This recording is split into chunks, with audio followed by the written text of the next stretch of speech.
E nesse sábado, o Ministério da Saúde promove o Dia D de combate à dengue. Sobre esse cenário da doença, com a disparada nos casos e o aumento no total de mortes, a gente conversa agora com a infectologista, a doutora Rosana Hittmann, consultora em vacinas da DASA. Tudo bem, doutora? Mais uma vez, muito obrigado pela participação aqui na Jovem Pan. Boa noite.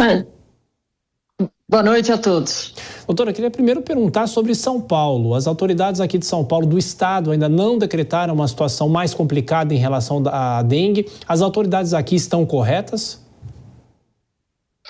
A definição tem a ver com o número de casos que você tem por 100 mil habitantes.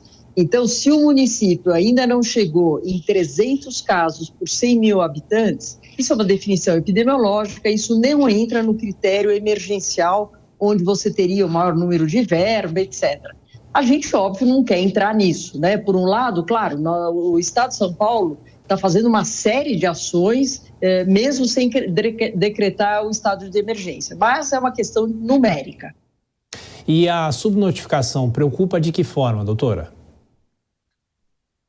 Certamente, né, Tiago? A gente sabe que tem muita subnotificação, tem muita gente que pode estar tendo quadro clínico de dengue, fica em casa, vai se hidratando e não faz teste, não confirma o diagnóstico.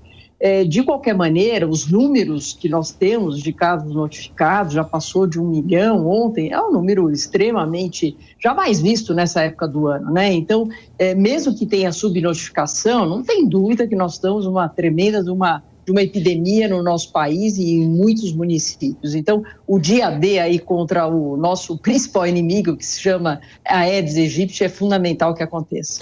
Doutora, se esse é um caso totalmente atípico ou nunca se viu, pelo menos pelo que se sabe, a situação da dengue no país como está agora, é muito difícil fazer uma projeção sobre o ápice da doença comparando os outros anos?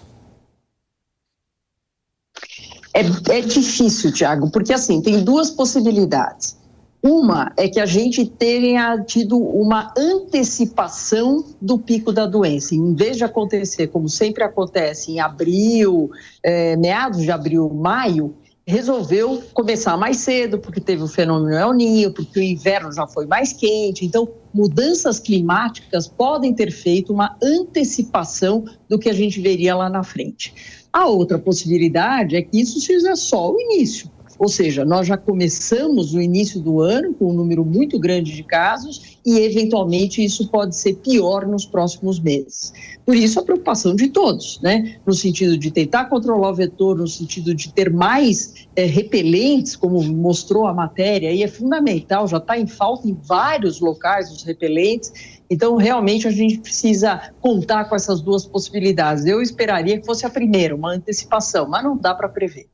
Doutora Rosana Hittmann, infectologista, consultora em vacinas da DASA, muito obrigado pelos esclarecimentos aqui. A Jovem Pan, como sempre, bom fim de semana, voltaremos a nos falar. Obrigado a todos e amanhã vamos ficar de olho aí nos focos do mosquito e eliminá-los todos. Sem dúvida, muito obrigado.